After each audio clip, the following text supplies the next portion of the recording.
Hi guys, this is Carrie, and this happens to be the second time I'm doing this.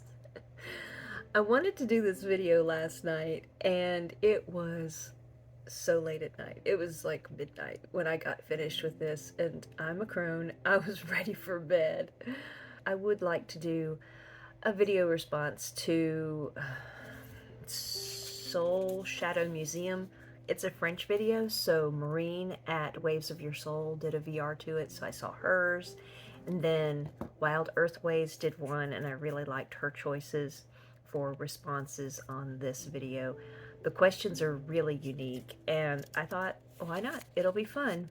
So it's called Tarospection 10, and basically you go through, well, let's just get started. How about that? That makes more sense. Just to get started, everything is everywhere. The first question is, if your tarot journey were to be a book, which card would be the cover? Would be the cover art? Okay. I picked the Circle of Life Tarot and the Six of Pentacles, and I chose this card because to me, just the art, it looks like the Maiden, Mother, and Crone, and so much of my life is about my family and my role with my family. And if they couldn't accept my tarot journey, I simply would not be able to continue. It means too much to me for my family to support me. So that would be my art on the cover of my book. I don't know that there's a whole lot more to say about that, but the Six of Pentacles has been talking to me a lot lately, so that might be another reason why I chose that card.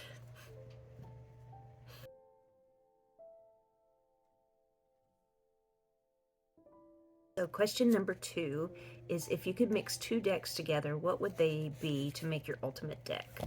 And I picked the Thoth Journey Tarot, and I'll show you a couple of the cards because the artwork is a bit different. The color scheme is the same as the original Thoth deck.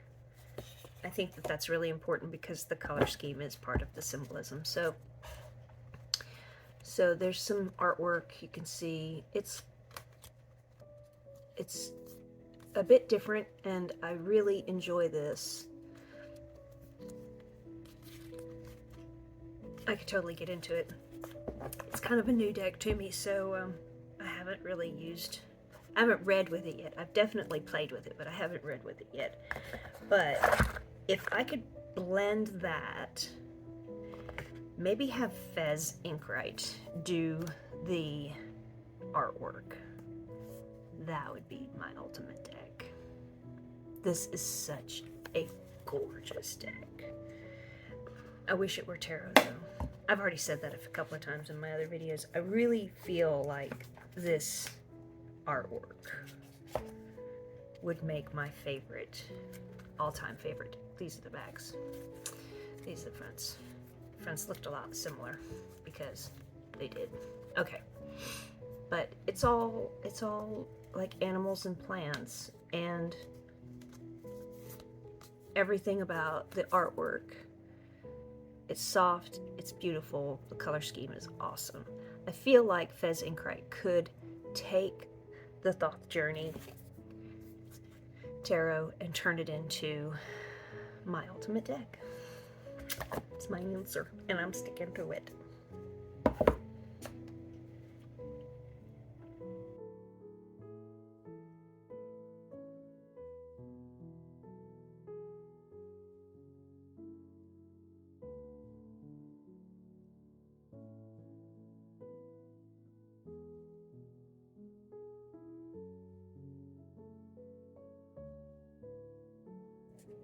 Okay, so number 3, was there a deck that you weren't feeling at first, but then it grew on you, and what changed? So that deck to me would be the Nicoletta Ciccoli Tarot.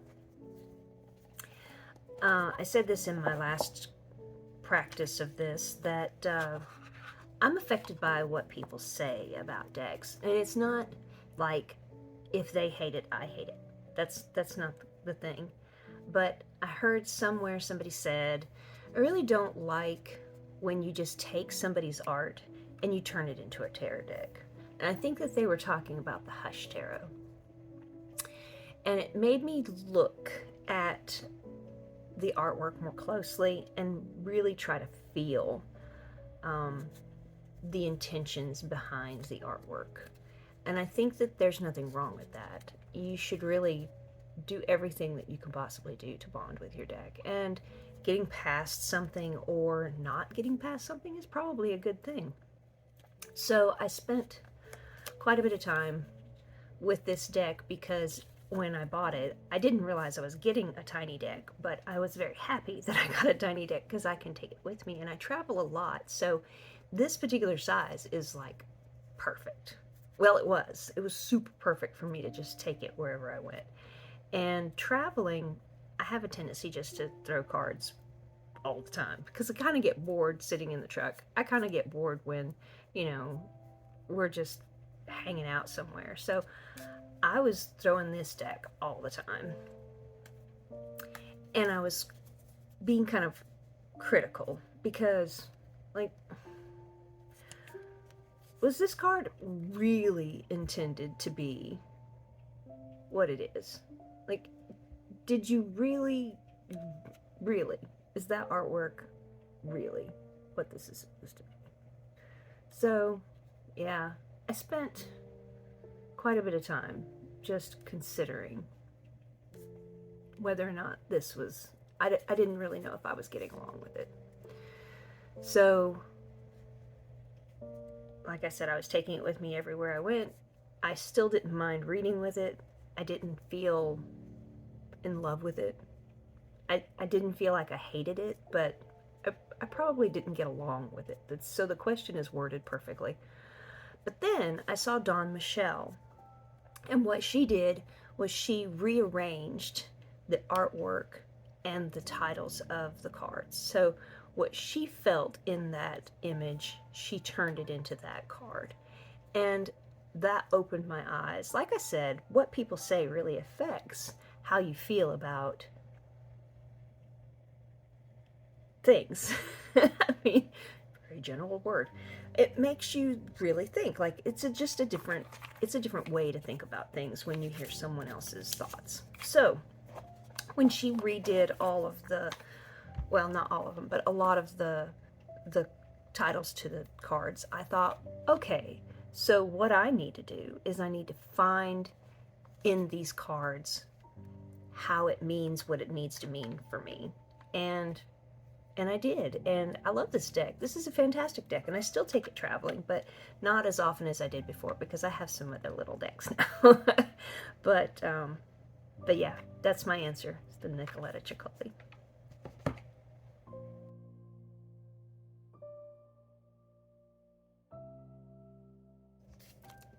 So granddaughter is waking up. I need to try and get through a couple more of these.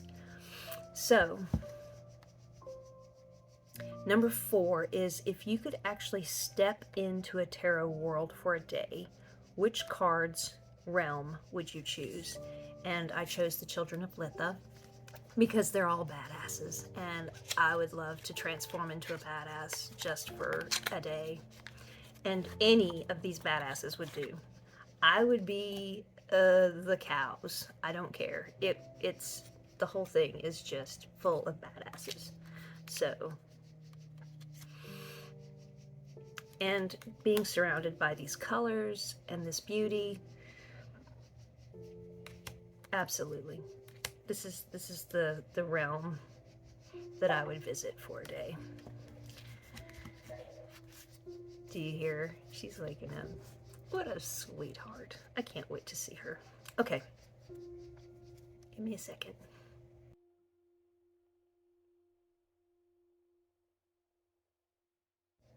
She got quiet again for a second, so I'm going to do one more question.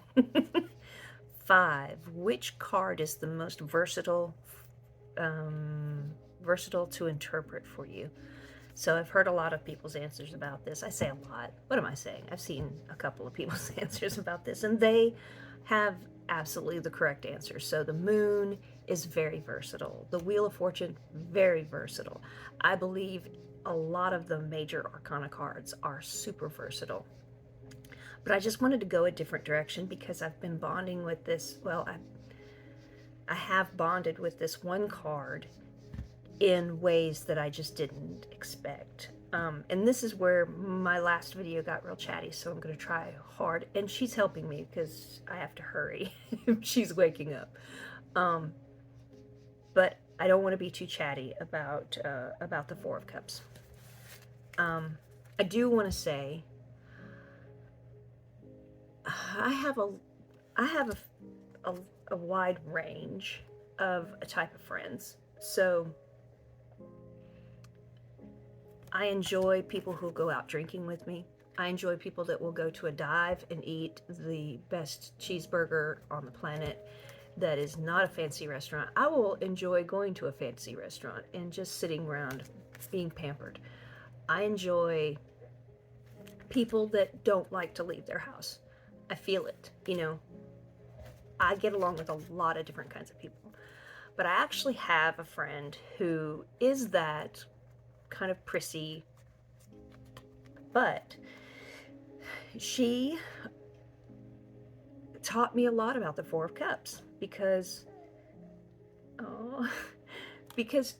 she has so much. Like, her life is full of wealth and luxury, and she doesn't like to eat at a dive. She doesn't like to go get pizza. She's not interested in a salad at Wendy's. And I like to use the analogy of the dive the best because you never know what you're going to get with a dive. Like, we have found some of the best food, some of the best beer. We go to breweries. We go to places that are kind of scary. Ask me about the Copper Kettle in rural Mississippi. That place is amazing, and it's terrifying from the outside because you're wondering if you're going to get like food poisoning, but you're not, because this place is awesome. Anyway, but you know that the Copper Kettle is that cup that's being handed to you. But if you're too prissy, or if you're too full of all the other luxuries, then that Copper Kettle is not going to appeal to you, and you're not going to go there. Also, the Four of Cups. Oh, she's so awake now. Also, the Four of Cups is about, are you focused on yourself too much to see the things around you? Like,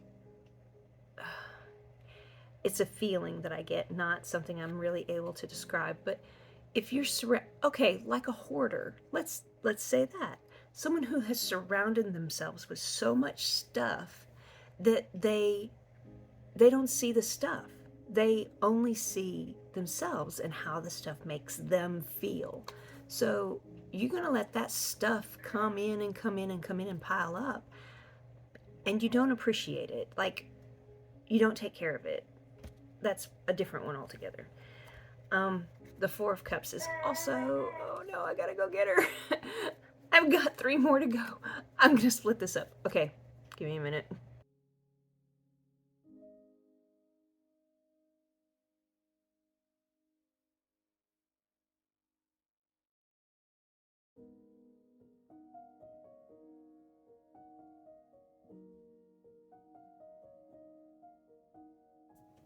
Hey, editing Carrie here. Four of Cups. I'm trying, but it makes no sense. I'm so sorry. Carry on. Now I have to remember what I was saying about the Four of Cups. Okay. So, the person who's surrounded by all kinds of junk and things, this isn't necessarily the card that speaks to me like that. It's just she's very focused on herself, and she doesn't see any of the cups. So that's why I chose that card to talk about that way. But the Four of Cups, it's kind of, not appreciating things, not appreciating what is magical, not seeing the magic around you.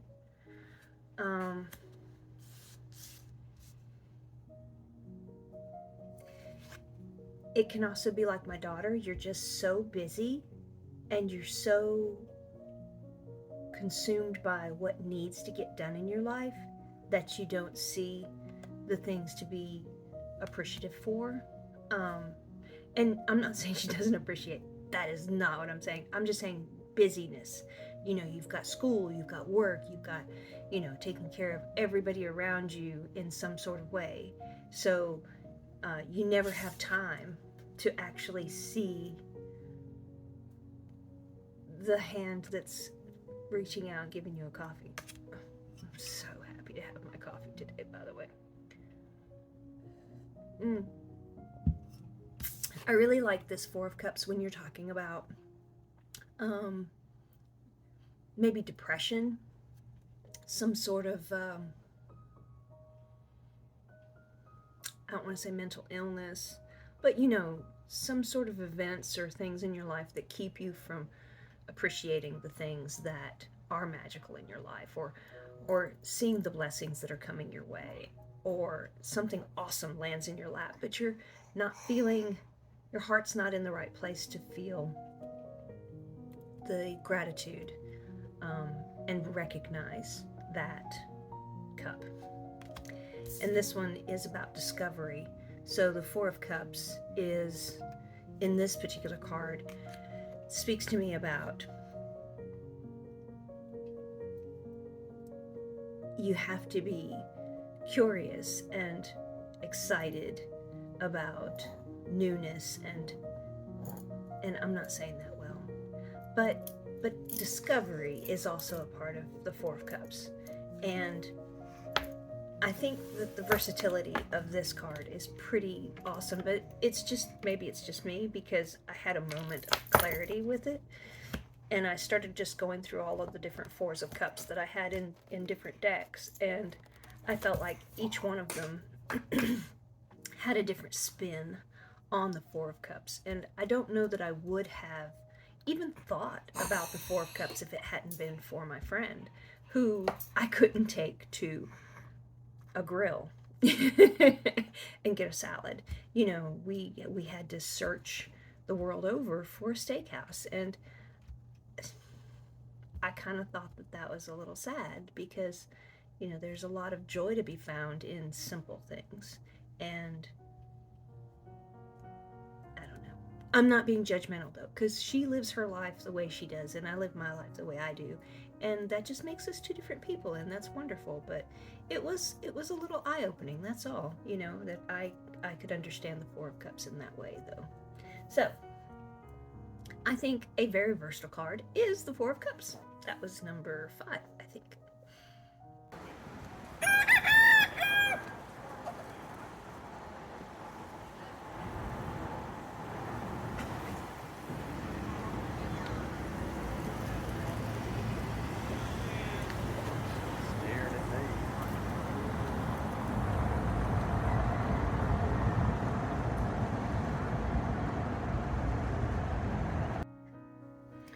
So number 6 is a card that possesses qualities that you admire, but you find challenging to incorporate in your daily life. I chose the High Priestess because I only have a couple of them pulled out right now, but because love the High Priestess. I would love to have that kind of freedom, to be that, a wealth of knowledge like that, a wealth of, and I do feel like it's knowledge of the unknown. But it's more than what we know. It's beyond our knowledge. It's faith. It really is, and I struggle with faith. I really do, because I have this analytical brain that just tells me that makes no sense. Look at you. Do you see yourself? What a pretty girl. You're so adorable. Yes, you are. Say hi. Hi.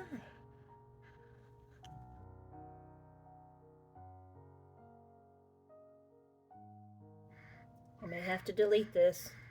She's all up in our space. You and me both.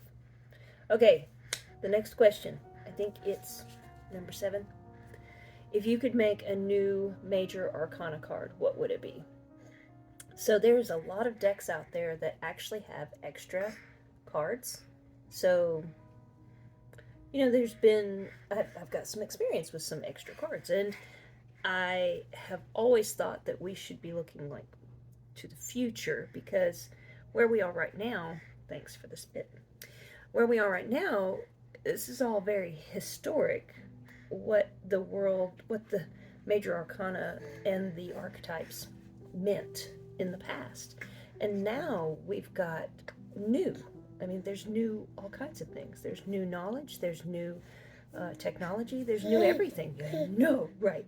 And the influences that we have in our lives are really different. So I looked to my Technomage deck because he has some extra arcana. Well, he has extra cards, but I don't know if he actually said that they were major arcana cards. They're just extra cards.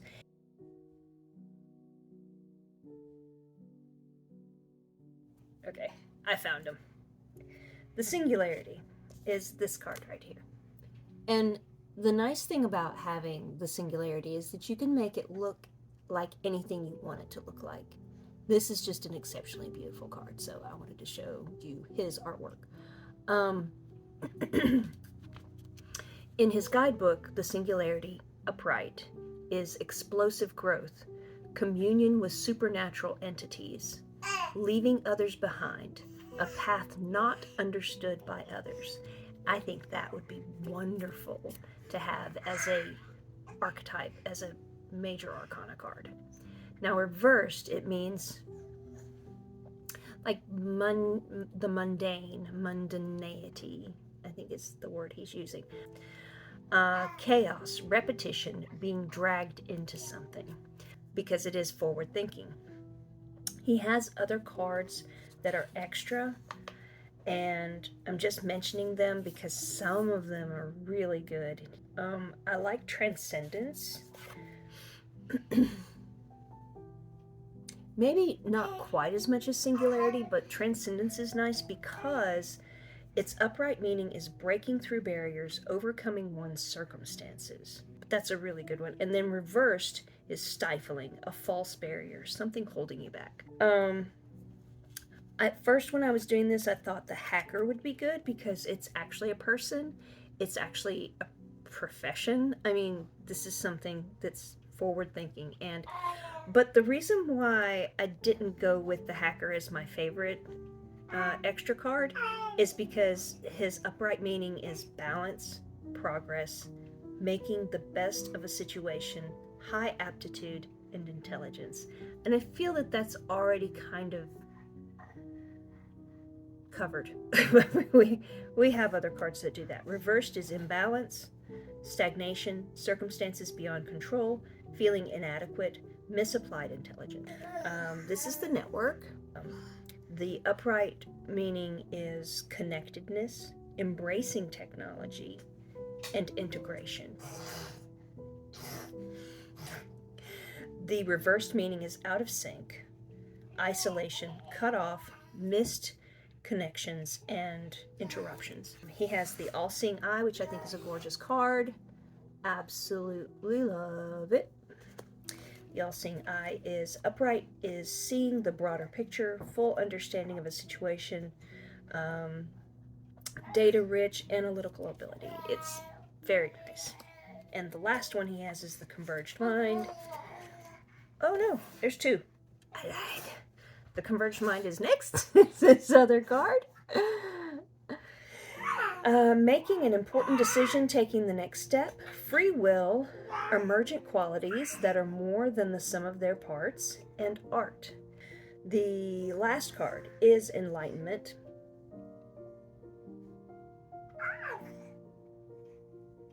I have a little bit of glare, but it's not too bad, I think.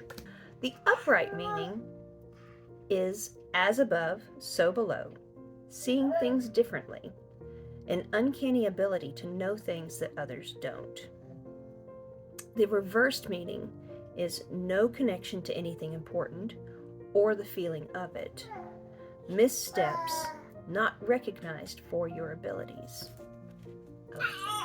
So his extra cards speak strongly to me.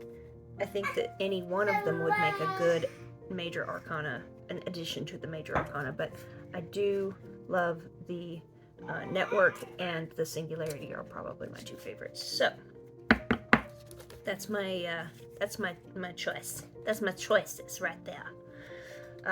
I may want to do a walkthrough of this deck because I don't think it gets as much appreciation because it's AI collaborative, but he did a fantastic job on it. It's very well thought out. There's lore behind his world. He's got other stuff. He's got board games that go with that world. I'm all into it, and I love it, and I think he needs a little bit of recognition. So I may do a walkthrough at some point in time.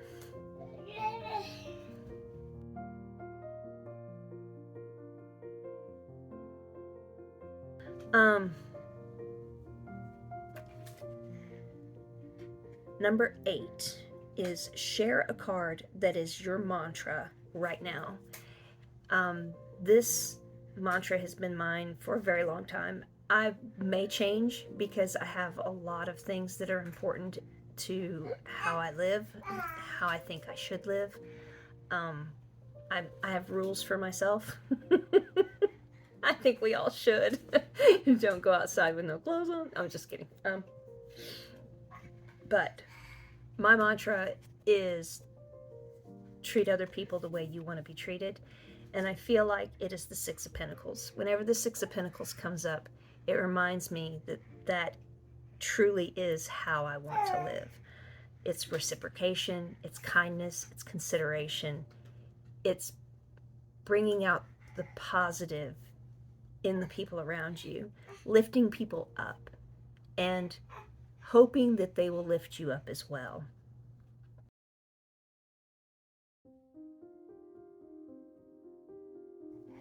So the next question, I had a little bit of trouble figuring out how I would answer it. It's a good one. It's a really good question. So I believe it's number 9, and if you were to invite 3 cards to a dinner party, who would you invite and why? So after struggling with this question, I don't know where I put the cards that I was using last night, but I decided, let me see if I can find them. That was super easy.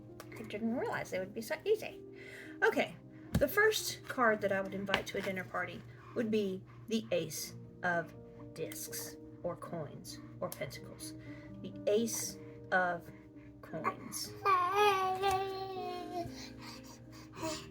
I struggle with the coins, discs, pentacles suit in general, because to me,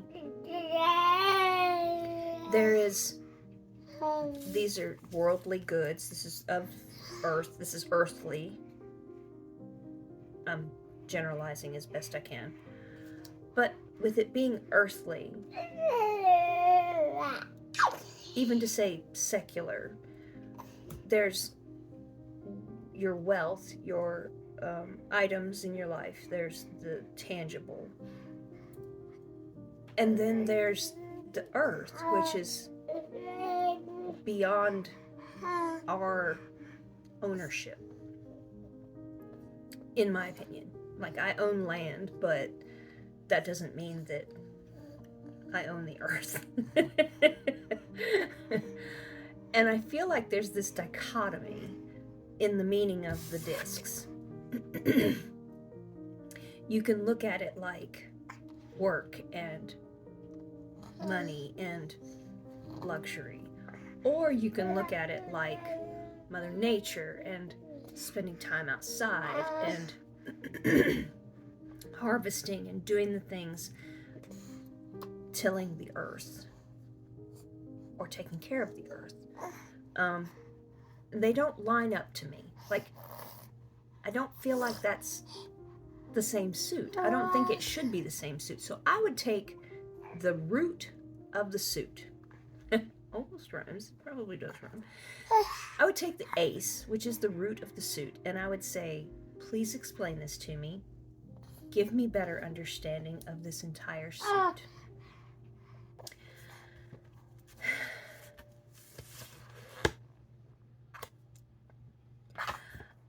I would want the Lovers card to be with me to help the communication. Not finding it, but that's not unusual. I have one hand, and somebody is very unhappy with me right now because she wants something that she can't have. Oh, here we go. So the Lovers. I would have them at the table with me, helping to facilitate communication.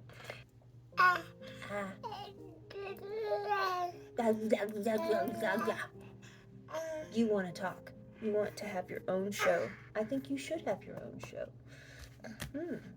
That's so sweet.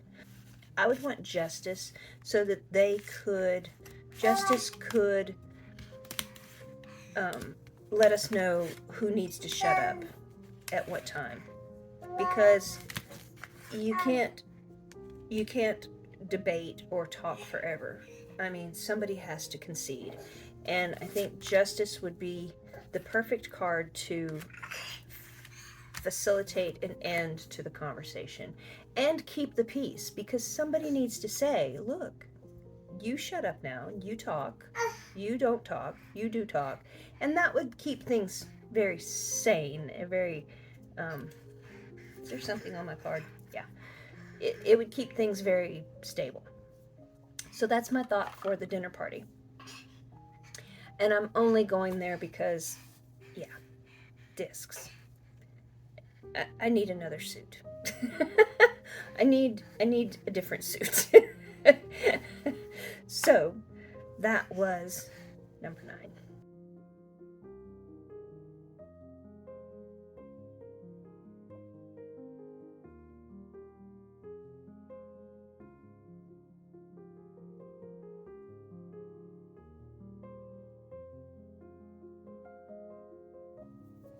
So number 10 is imagine offering advice to a tarot card. To be honest with you, I don't presume to have advice for a tarot card. I would probably tell the 7 of Wands not to be quite so defensive. It was just a sporting event. You didn't have to get all uptight and, angry about stuff. You didn't have to fight so hard. Maybe that would be my advice. But, I don't know. And I can't think of anything that would be helpful. I'm sorry, I have to skip out on the last one. Yeah. Anyway, that was Tarot Spection 10, and I really enjoyed it the 2 times I've done it. I do this all the time, though. I'm sure you guys know, you can't just do one video and, well, maybe you can, but not me. Oh, I've got too much junk behind me, too. Now, I may have to do it a 3rd time. Who knows? Let me cover it up.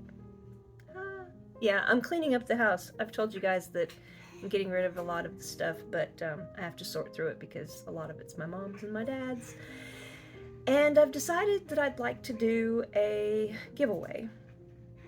All this stuff that is old and really not worth selling, but somebody out there might appreciate it. I want to do a giveaway. I want to send this stuff to people who will appreciate it, use it, and incorporate it into their lives. So, anybody that wants a mystery box from me, comment down below. Just use the word mystery in some creative way, and I will do a giveaway. I'll do a drawing at the end of the week after I've posted this. Oh wait, one set of 7 days. And then I'll draw somebody's name from a hat. You do have to be willing to give me your address because I have to send it to you. So we will do that mystery stuff, and I'll see you guys next time. Have a great week.